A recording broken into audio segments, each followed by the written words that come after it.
आज राज्यासह संपूर्ण देशात होळी आणि धुळवडीचा उत्साह पाहायला मिळतोय।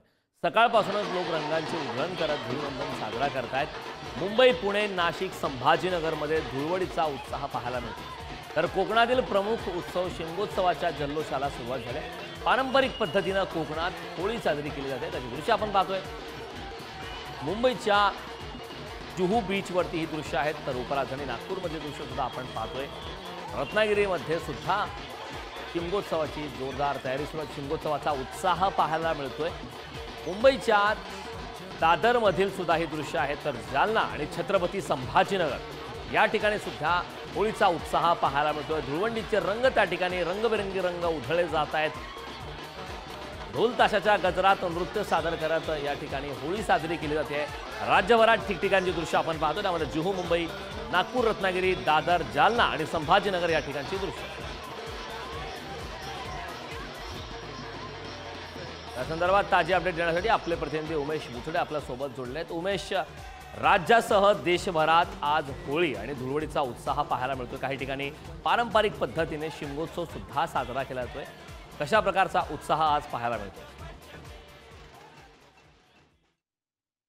निश्चितच कारण पाहिलं गेलं तर राज्यामध्ये होळी उत्सव मोठ्या आनंदात साजरा होत आहे। आपण पाहिलं रत्नागिरी असेल, सिंधुदुर्ग असेल, इथे देखील उत्साह आहे। आपण सिंधुदुर्गातील कणकवली तालुक्यामध्ये आहोत। कणकवली तालुक्यातील जी होळी आहे ती उभारण्यात आली आहे। पण जवळ 50 फूट उंच अशी ही जी होळी आहे ती उभारण्यात आली आहे आणि ग्रामस्थ मंडळी आपल्यासोबत आहेत।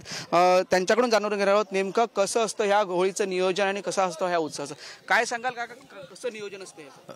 कणकवलीचं जे देवस्थान आहे श्री स्वयंभूनाथ गावराटी कणकवली, ही गेली 5000 वर्ष अव्याहत चालू आहे, त्याला खंड नाही।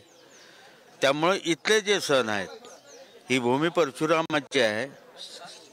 या कणकवलीचं देवस्थान श्री स्वयंभूनाथ हे रुजीव पाषाण आहे।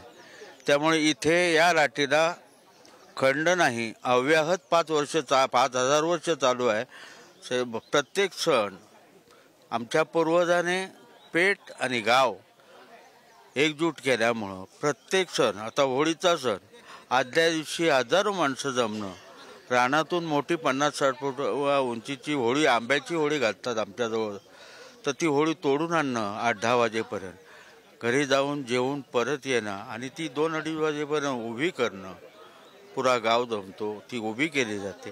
दुसऱ्या दिवशी ज्या पूर्वजांनी कोणी कुठी मारून मठी उभी केली, लाटी उभी करून जी रीत लावली, त्या रीत लावले त्याप्रमाणे उभा गाव सकाळी, संपूर्ण गाव सकाळी हजारो माणसं इथे जमली जातात चव्हाट्यावर, 12च्या चव्हाट्यावर। होळीचं रीतसर गणेश पूजने ब्राह्मणाकरवी पूजन केलं जातं आणि ते पूजन झाल्याच्या नंतर उभ्या गावाचं एक अमृत फळावर रखवाली घेतली जाते। त्यानंतर जमलेल्या सगळ्या रयते म्हणून प्रत्येकजण आपल्या मनात जे इच्छा मनोकामना असते त्या तो देवाजवळ मांडतो, गारानं घालतो, एक अमृत फळ ठेवतो आणि त्याचं गारानं होतं आणि तो रखवाली घेतो।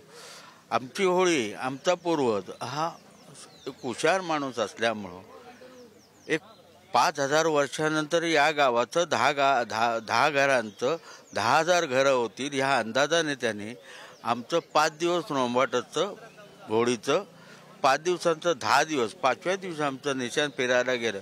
10 दिवस आमचं डोअर टू डोअर प्रत्येकाच्या घरी निशाण लावलं जातं आणि आज निशाण लावलं तर ते घर बंद असलं तरी दरवर्षी आम्हाला लावावं लागतं, अन्यथा आम्हाला देव चुकी ठेवतो। त्यामुळे निशाण आम्ही कंपल्सरी प्रत्येकाच्या घरी लावतो। 10 दिवसांनी आमचा निशाणाचा कार्यक्रम संपला की 15 दिवसांनी रंगपंचमी येते। निश्चितच म्हणजे कसं असतं, काही 15 दिवस नियोजन असतं, काय सांगा? 15 दिवस या ठिकाणी आजच्या दिवशी रवळनाथ मंदिर आहे, इथून देवांचं या ठिकाणी आगमन होतं या चव्हाट्याच्या ठिकाणी आणि या ठिकाणी पूजन झाल्यानंतर आता आजपासून 5 दिवस पूर्ण प्रत्येक मांडावरतीचा कार्यक्रम होऊन आणि त्या रात्री रोंबाट स्वरूपात या ठिकाणी प्रत्येक वाडीतील माणसं या ठिकाणी येतात आणि रोज हा 5 दिवस सलग कार्यक्रम चालतो। त्यानंतर एक दिवस 15 दिवसापर्यंत एक दिवस या ठिकाणी कुठलाही सांस्कृतिक कार्यक्रम घेतला जातो आणि या ठिकाणचं जे निशाण आहे, आमचं निशाण ते त्या आमच्या गावापर्यंत सांगितलं, निशाण हे पूर्ण 5 दिवसानंतर बाहेर पडतं आणि प्रत्येक घराच्या ठिकाणी जातं आशीर्वाद देण्यासाठी। आणि त्यानंतर शेवटचा दिवस असा असतो की धुली रंगपंचमीचा, पाडव्याच्या आदल्या दिवशी या ठिकाणी संपूर्ण शहरातले सगळे जवळजवळ कित्येक हजार लोक जमून या ठिकाणी रंगपंचमीचा आणि धुळवडीचा कार्यक्रम केला जातो आणि इथून देवांचं प्रस्थान हे पुन्हा ज्या मूळ ठिकाणी रवळनाथ मंदिर येथे येतं आणि त्या दुसऱ्या दिवशी त्या रात्री हा कार्यक्रम या ठिकाणचा 15 दिवसाचा कार्यक्रम संपतो. निश्चितच करण सांगितलेलं आहे की ग्रामस्थांनी हा जो धुलीवंदनाचा कार्यक्रम आहे सुरू आपल्या पुढे 15 दिवस सुरू राहील आणि पाडव्याच्या आदल्या दिवशी धुलीवंदन होईल. आपण इथलं जो वातावरण पाहिलं की खूप प्रसन्न आहे.